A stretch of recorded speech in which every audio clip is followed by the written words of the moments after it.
because, again, I think it's fascinating how each of us will evaluate the seasons of Carlos Alcaraz and Jannik Sinner respectively, just given how far ahead they were from the rest of the field. Assessing that versus assessing the expectations we have for each of them is fascinating. And let's start with the world number one, Jannik Sinner, because despite playing just 11, let me say that again.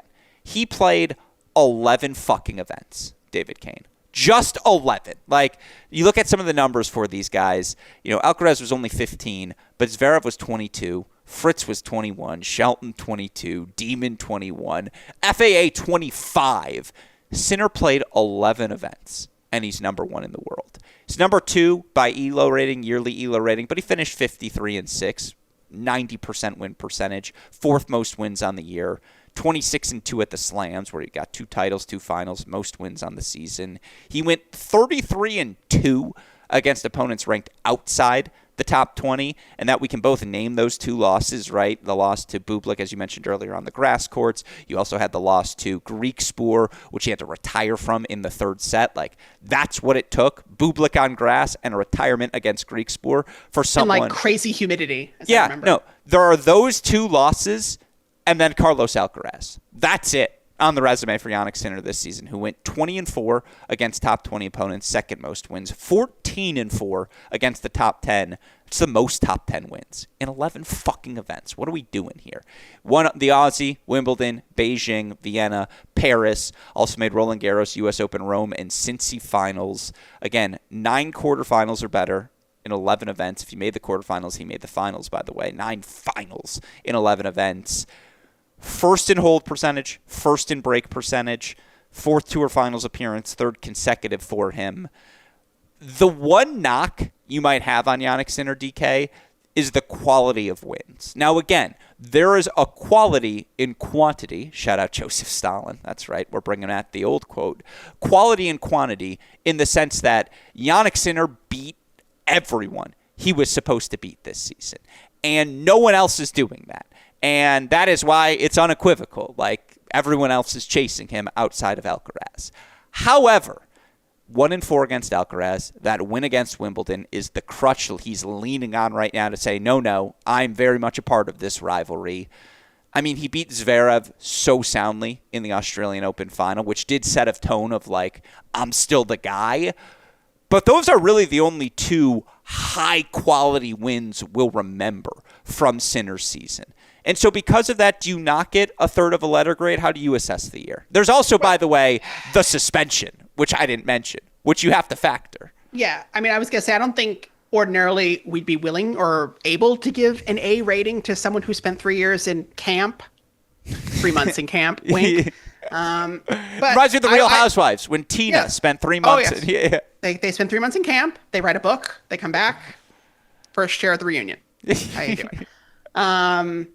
But listen, I think 2 things. One is that I would be willing to give Jannik an A+, but that's not my highest grade, which is a high scale for myself. I don't usually give out A+ or A++ that easily, but I do think if you win 2 slams and you're number 1 and you could be number 1 at the end of the year, and even if you're not, oh well, you're like very close to number 1, and you were, made the other 2 slam finals, and you won a bunch of Masters, and I think it's just another really great year. It's not a transcendent year. Again, this is when we're measuring players against themselves. This is not going to be necessarily the most unforgettable year for Sinner based on his accomplishments. If this is a year that may be looked back on retroactively, if he is able to translate that aforementioned Wimbledon win into more wins over Alcaraz at the Slams, but that continues to be the big knock against Sinner, much in the same way that, if you look back to Federer and Nadal, Federer was the most dominant player in his field and yet had a losing record to his closest rivals. So, I mean, nothing is new under the sun, as I said before we started recording today. So I think it's just another, wrinkle in these sorts of top tier rivalries, but taking that off the table briefly, we can look at Sinner's season for what it was and say that it was clearly the second best season of the year by a mile compared to the third best season. A+ is not something I was expected to hear out of you. Well, the other grades are going to be kind of mean after this. Well, so, just, again, 9 finals in 11 events. world number 1 in 11 events, just like mathematically, is fucking insane. Like, not good, not great, fucking insane. I mean, it's the curve. He just did so much better than Zverev. Well, he's just better than everyone else that's not named Carlos. And again, like how he throws the limbs around, the pace he can generate in the corners. It's just, I said tennis is very much an eye test sport. And it defies logic what you're seeing with your eyes, how someone this lanky can also be this fluid. And just, healthy. Yeah, and just, again, like then he has that wide gated waddle that he has, like to the chair on every changeover where you're like, did he break his hip? And he didn't. He'll just get out there and start smacking forehands once again, smacking backhands. He gets better as a volleyer every year. I mean, Jannik Sinner is so good. It is notable to me that he's 2 in ELO ratings, not 1. For like that, just again, it speaks to I think the math sees it, and Alcaraz being 4-1 against him, Alcaraz has his number, and again, like he beat who he was supposed to beat. Why I actually have this season as an A and not an A+ is because of the lack of signature victories. Again, to have the match point scenario against Alcaraz in that French Open final, see that match flipped on him, that's a gut-wrenching loss. At the same time, he then goes and beats Alcaraz at Wimbledon. Very, very impressive. He then lost to him, though, on hard courts. Like, hard courts are supposed to be Jannik Sinner's I think the U.S. thing. Open win is worse than the French Open loss because, Alcaraz was the defending champion versus hard courts where Sinner is considered to be, and it was not close, even though it was 4 sets. So, like, that was kind of the weirder, especially because he had just beaten him in the last Slam final. So you feel like, okay, there's some momentum here.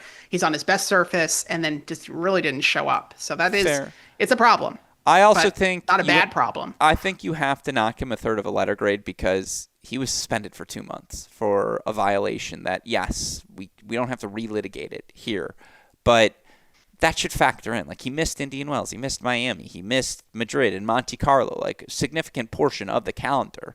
And had he participated in those portions, we could be talking about a season where he was like 74-7, and now you're starting to stack. Well, you combined his 24-25. Is that the best 2-year run we've seen from anyone? And it would stack up with that 04-07 Federer range.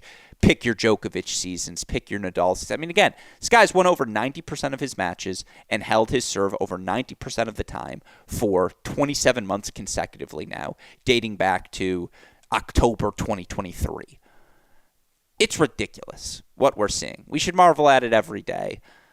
I have a firm A because, again, there was some drama, Sinner-centric drama at the start of this season to knock him down a third. But, there's a delta between him and the rest of the field, and it's sizable. Yeah, I mean, if the suspension had taken him out of a slam, I mean, listen, I got a very angry email from somebody who said that I was referring to the fact that it was Sinner's first, second, or maybe third tournament since the suspension, or maybe it was his first slam since the suspension. I was like, I mean, yes, I could see if it was like his 9th, 11th, 10th, 11th tournament and I was still referencing it in the first line of the article, then sure, fine. But I mean, he just came back. Like, you do have to acknowledge it. But at the same time, in spite of that 3-month gap, he's 5,000 points ahead of number 3. So, and the fact that he didn't play Indian Wells or Miami, it's sort of just like, yeah, you're right. It would have probably put him in position to rack up another 5 or 10 wins on his record. But it's also like, do we care? If we're going to look back in 2025 and be like, oh, but Sinner didn't win Indian Wells, it's like oh, well. There was a point, I think it was going into Beijing or Shanghai, where the gap between Sinner and Zverev was the same as the gap between Zverev and me and you, where it was like, legitimately, it's like, that's the difference. It's like a zero on the board. That's the gap between him and the third highest points accumulator on the season. It's a firm A. And if you want to say A+, that's fine with me. We're in the midst of a special run. Buckle the seatbelt. Enjoy the ride. And certainly, if you're enjoying the ride of a 2025 season, if you were on the Alcaraz bandwagon for it, you enjoy